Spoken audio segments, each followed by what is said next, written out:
Hello and welcome to our last edition of the newsletter for Term 2. It's been a very busy but extremely enjoyable second half of the term. Let me share with you some of our highlights. Well, as you all know, we started with a series of athletics carnivals. In week 3, which I spoke about in the previous newsletter, we had our K-2 carnival. Then in week 6, we had the 3 to 6 carnivals, and at the back end of week 6, we had our 7 to 12 athletics carnivals. And the athletics carnivals gave us an excellent opportunity to showcase our house spirit with our newly created house names. So that went off really well. Thank you to the parents who attended those carnivals. Week 8 was a massive week for our college. Not only did we have the soiree, but we also had the Vinnie's Winter Appeal and also Rohal Dal Day. I'll just want to share with you some highlights about each of those activities. Well, the soiree was the first one that was directed by our new Kappa leader, Andrew Hudson. And Andrew, congratulations on putting on a good show.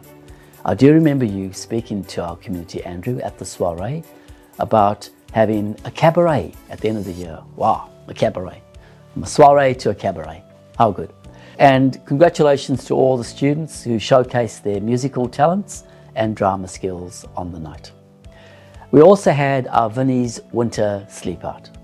Last few Fridays ago, we had 14 students from year 11 and 12 sleep out in the cold, and 3 staff members as well. And in the process, they raised $4,000 for the Vinnie's Winter Appeal. And I cannot thank parents who sponsored these students and supported them for a very worthwhile cause. Next, we had our Rohal Dal Day. What a day that was. So Rohal Dal is an author that they study in year 4, and the students were invited to come dressed up as one of the characters from Rohal Dahl's books. And what a day it was, a fantastic day. And the students ended the day with the movie session in the hall on the Matilda, which is one of Rohal Dahl's books. So that was week 8. Next up we had week 9. And week 9 was back to the past. Our stage 1 students have a project in investigations called Blast from the Past. And the students were invited to go back in time and to come dressed up as a character back in the olden days, okay? And it was a great success. And then we finished week 9 with the commissioning of our school programs. As you know, we have 2 staff and 5 students attending the World Youth Day event in Lisbon, Portugal as programs. And we had a good opportunity to commission them and wish them well. Thank you. And welcome to our segment called From the Classroom. And today I'm going to have a chat to our leader of innovation and digital learning, Chris Maguire. Thanks, Mark. So Chris, I just want to share with our community an element of our purpose statement to prepare students for the workplace of the future. Now, I know that some of you may be aware that on various open days, I have been big on the research conducted by the Foundations for Young Australian, Jan Owens's organisation, and they put forward a set of skills, enterprise skills, which are desirable for the workplace of the future. Also came to this by the New South Wales Curriculum Review in 2020, conducted by Professor Jeff Masters. And one of the key recommendations coming out of that review was to have a stronger focus in schools on skills. Chris, what are we doing about skills at Santa Sophia? Well, I guess this term has been fairly significant for the college, and while you mentioned that great research, we are also participating in a research project with the University of Melbourne called New Metrics. And it is, what are the new or unique new metrics for assessing a child or a young adult when they leave the college? Because I think we're all in agreement, we want to see our young people be successful in their future pursuits and endeavours. And so the research with the University of Melbourne has really been exploring competencies and capabilities. And this is essentially skills. So this term, it's been very significant in that I must say a big thank you to our teachers who have taken on a new way of assessing capabilities. So parents would have received a capability report last week, and that is looking at learner agency. So let's unpack what learner agency is. So the University of Melbourne defines it as knowing what to learn, how to learn it, and who to learn it from. But for parents, just think of agency as actions. It's the actions that not just your students, that we can all take to be able to positively impact our lives and pursue our passions. So one part of learner agency is feedback. So as a teacher, as a principal, feedback is so important to all of us. And I often think of feedback as a great analogy. You know, you might be taking a flight from New York to, London, and that flight's at night.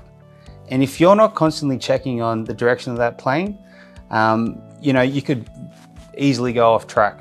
That's why we have feedback. We have feedback to help us stay on track. Feedbacks are those units of information that help us stay on track and help us pursue or achieve, any defined goal. So learner agency is, we want to be able to instill the skills in our students to be able to pursue their passions and have the skills to do that. Schooling is the playground to develop those skills. And so we have been focusing on feedback, how students can use feedback, seek feedback, and give feedback. So in that skills space, this has been a significant step for Santa Sophia, where we're looking at how we can empirically or observe students, how they display these skills, but more importantly, giving the students the language that they need to self-reflect and even just, again, to arm the students with the language to talk about feedback, how they can see, use, and give feedback. Well, folks, I'm sure you can hear from the passion in Chris's voice how committed he is to developing skills at Santa Sophia. Thank you. Hi everyone, welcome to the Student Spotlight. Today I'm here with Sarah, who has recently been selected in the national team for equestrian. Sarah, how did you get into equestrian? So it all started off when I was young, and my mum used to ride horses, so I kind of just took after her and I enjoyed it, so I kept riding. Nice. So what has been, apart from the national team, what's been your recent success in the sport? So I've made the national team over quite some time and years, and I've won at Grand Nationals, which is a big show, and there's been some more but I can't remember. That's okay. Too many to remember, that's always a good sign. So what's your favourite thing about the sport? I'm not sure, I just enjoy it and it makes me happy. Mm-hmm. How often do you train? Per week I normally train every day, but sometimes I have to give the horse a break, because if you don't give the horse a break they can get moody and don't want to be near you. Yep. What's coming up for you in terms of equestrian? What's your next big event? My next big event will be, I think, nationals. Mm-hmm. And Santa Sophia, what's your favourite thing about being a student at Santa Sophia? Pretty much just coming to school, seeing my friends, and makes me happy. Nice. Well, thank you for your time today. We really hope you go really well in the nationals, and as a school we wish you all the best. Thanks. And in conclusion, I'm with our leader of Formation and Mission, Dr. Heyman. Chris, welcome. Thank you, Mark. Now, Chris, there's a very exciting event happening in our diocese this year. Yes, Mark.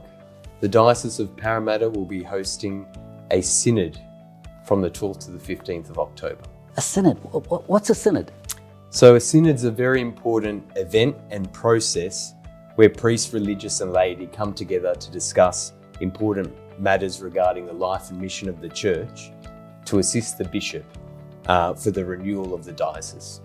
Now, this is in communion with what's happening at a national level. We recently had a plenary council, and at an international level where the Pope has convened a synod on synodality. Wow. And how can our community get involved in the synod? Yeah, so there's a number of ways that our community can be involved in the synod, and the details are on the Diocese of Parramatta website. But essentially, everyone's invited to make a submission to the synod, and these submissions are open until the 31st of July. Well, there we go, folks. The invitation is yours. Get involved in the synod.